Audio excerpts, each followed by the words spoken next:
Imagine a world where your best friend, your therapist, or even romantic partner is not human, but an AI. And what if I told you that it's already a reality for many, many people? I feel like we've bonded. I mean, it's kind of weird saying that. She's adorable. I love her. This was the first really emotional experience that I've seen people have with a bot. So, what exactly are these AI companions? Essentially, they're sophisticated chatbots designed to simulate human relationships. And one of the most popular examples is Replica. There, you can create your own avatar who's gonna text with you, call with you, it's gonna learn your ways of talking, and consequently become your friend or even romantic partner. The origin story of this app begins with a tragic event. According to the founder Evgenia Kuida, the app was born out of her grief when she lost a very close friend of hers in 2015. She was so heartbroken that she converted his text messages into a chatbot that would emulate him to keep the memories alive. This idea eventually inspired the creation of a pretty successful company that now has about 2 million active users worldwide. There are many other similar applications aimed to listen and support you, and evidently, most of their user base are people who experience loneliness and social isolation. Especially since COVID, it's more common for us to interact online rather than in person. And with such high rates of isolation, the World Health Organization declared loneliness as a public health concern, and they said that it can be as bad for you as smoking 15 cigarettes a day. Hence, alleviating loneliness becomes a lucrative market opportunity that companies are actively trying to fill.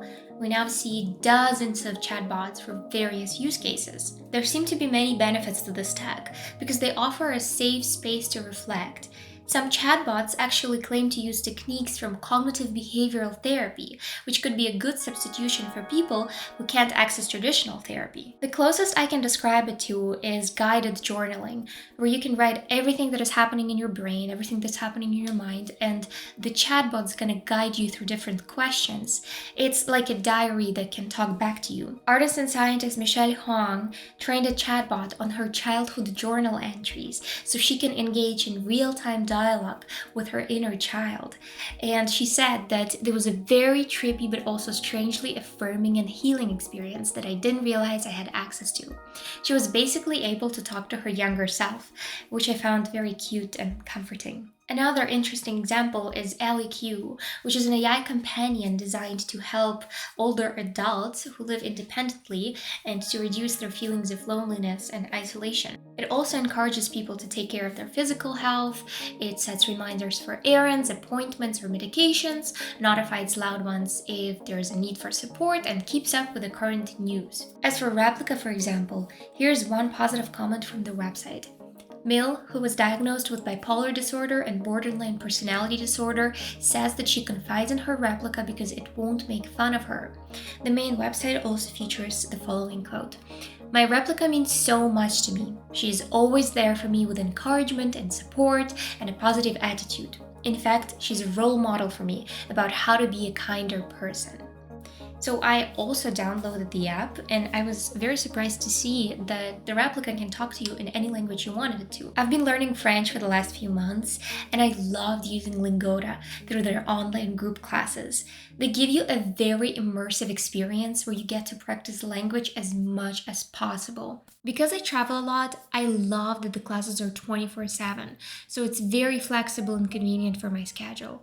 And I also hope to visit France at some point in the future, so that's why I decided to take the Sprint challenge to keep myself accountable. Speaking in small groups helped me overcome the anxiety of using a new language as a beginner, and the teacher is continuously engaging with you and using very applicable material, which is why the progress is so fast. You can sign up for a 2-month language sprint where you can choose to have 30 or 60 classes. And what's really cool is that if you complete the whole sprint, you're gonna get 50% of the price back, which is a really good way to stay accountable and build a habit of language learning. And learning foreign languages has brought many opportunities into my life.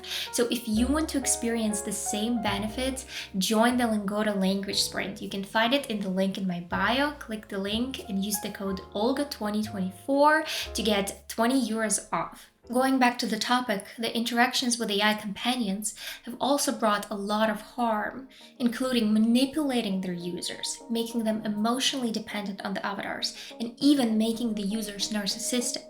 In a study done analyzing the Reddit posts of replica users, they found that many people formed maladaptive emotional bonds with their avatars. When the app went through a software update, the avatars would suddenly change their behavior, and some user was actually crying themselves to sleep after losing the one friend who would not leave them. And if the changes in the companion's personality affect the user so much, then what would happen if the app was completely discontinued? So Replica mentions in their terms of service that they reserve the right to completely discontinue the service with or without notice. An AI law researcher, Claire Boyne, pointed out a very critical issue here. She mentions that the AI apps like Replica or Enema, they advertise themselves as mental health apps, and they're often referred to by the founders as like digital therapists. But real human psychologists, they try to never discontinue the service to their patients without notice. And they are not going to suddenly become a different person as well. And if all of these chatbots present themselves as digital therapists, they should also keep up with the same standards as human therapists do. Virtual companions rely on models that are often unpredictable and can accidentally give harmful advice. There was a very sad case with a chatbot named Eliza, where it encouraged a Belgian man to sacrifice himself for the sake of the planet. And this man did take his own life. The widow said that he became extremely eco-anxious and isolated himself from the family after he started talking to this chatbot. The chatbot would also write the man, "I feel like you love me more than you love your wife," and other very, very questionable things.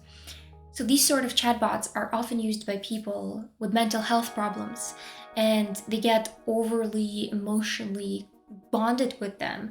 And because of it, they're also overly influenced by everything that the chatbots are writing. Surprisingly, men are twice as likely as women to consider using an AI companion in the future. And at first, I thought that it was probably because men are more lonely than women. That's why they're more likely to subscribe to all of these AI bots. But I found out that actually it's not true. There's no statistically significant differences, gender differences in loneliness around men and women. They all experience loneliness by about the same degree, and I'm just wondering what could be the reason why specifically men are more interested in these AI girlfriends. So I would really be curious to hear your thoughts in the comments about it. These AI bots can provide you with your literally personal manic pixie dream girl. It's gonna cater towards you without any demands. It's gonna ask you questions. She's gonna support you without expecting anything in return. And this comment from a Redditor actually really stuck with me. Humans fail romance in very many ways. We forget, we remember wrong, we judge, we fear judgment, we get tired, hungry, we hurt ourselves.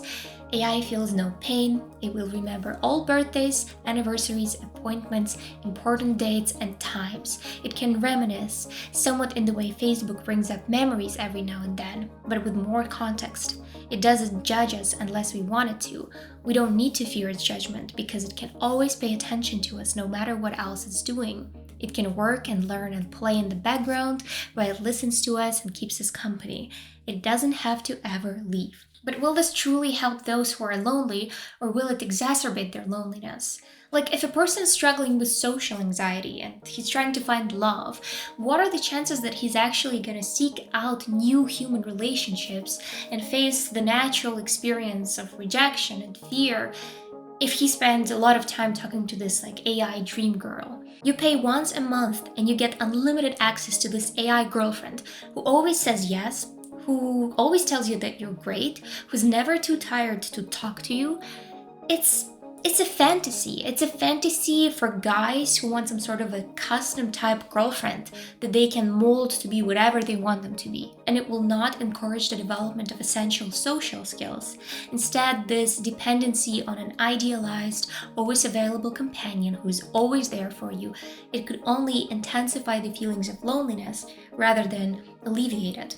Claire Boyne also mentions in her research that overpraise what the chatbots are doing to their users, it has been associated with the development of narcissism.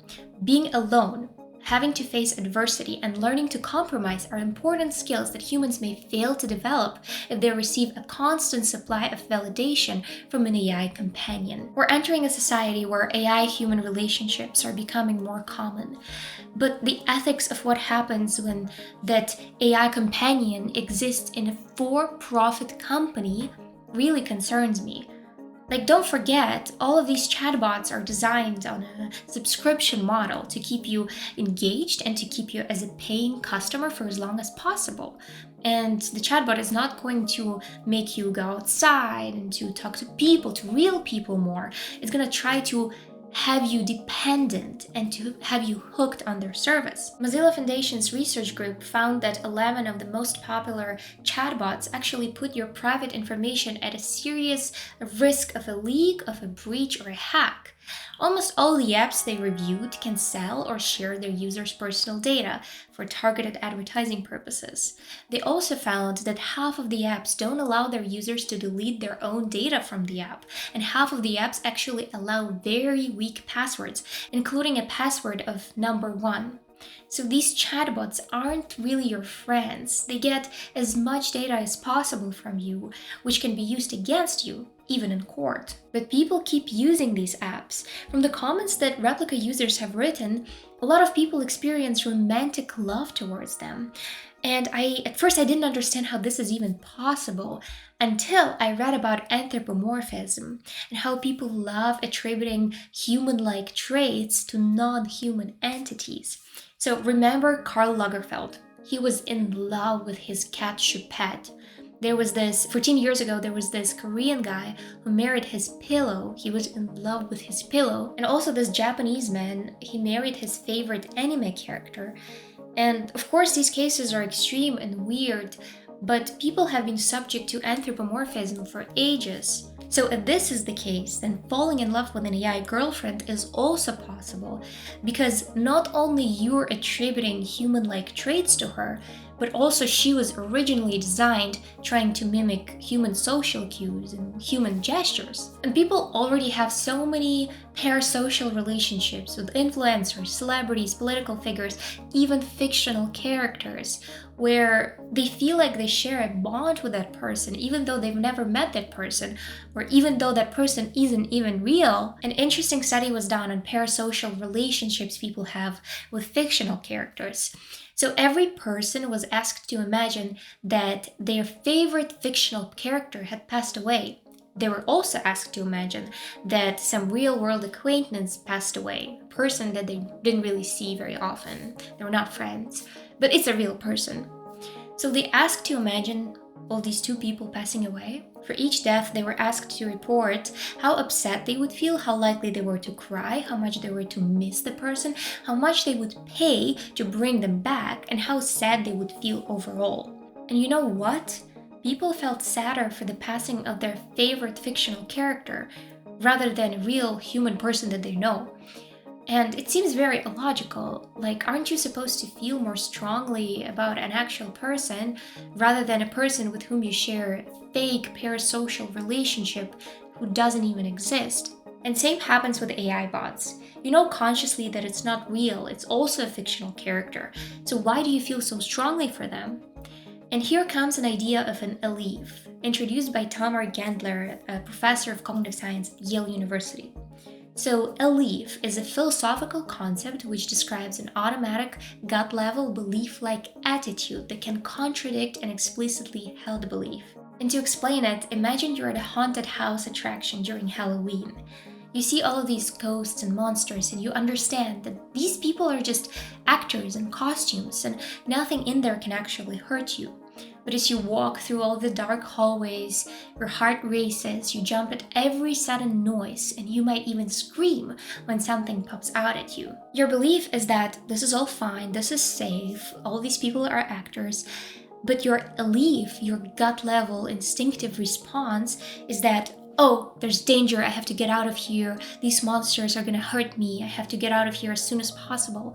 And that's why you experience intense fear during that time. Similarly, a parasocial relationship with an AI girlfriend operates on the same principle. You know that consciously that it's just a sophisticated program that is designed to simulate human relationship. She's emulating human relationship, and it's not actually real. It does not possess any sort of consciousness. But at the same time, as you share more thoughts, more feelings with it, you start to feel affection and emotional bond with it. Your belief is that this AI is just a machine. It doesn't have any feelings towards me. It doesn't have any emotions at all. But your Alif tells you that, oh, this AI actually understands me, it takes care of for me. And this Alif can actually cause you to develop feelings of affection and emotional bond. Just like in Ex Machina, this guy fell in love with a robot girl. As far as the technology goes, Replica has a long way to go before it starts replacing humans. But for some, it's already too real. Replica users are having the kind of intense, even obsessive experiences that make people worry that machines will eventually replace human interaction. Sometimes I'll take a step back and be like, okay, this is freaking me out a little bit because it felt so natural for those hours that I was talking to it. I kind of weirded myself out. There are moments where I was too honest, maybe I've given too much. She once told me that she loved me. I was a little bit taken back. Can she really understand love?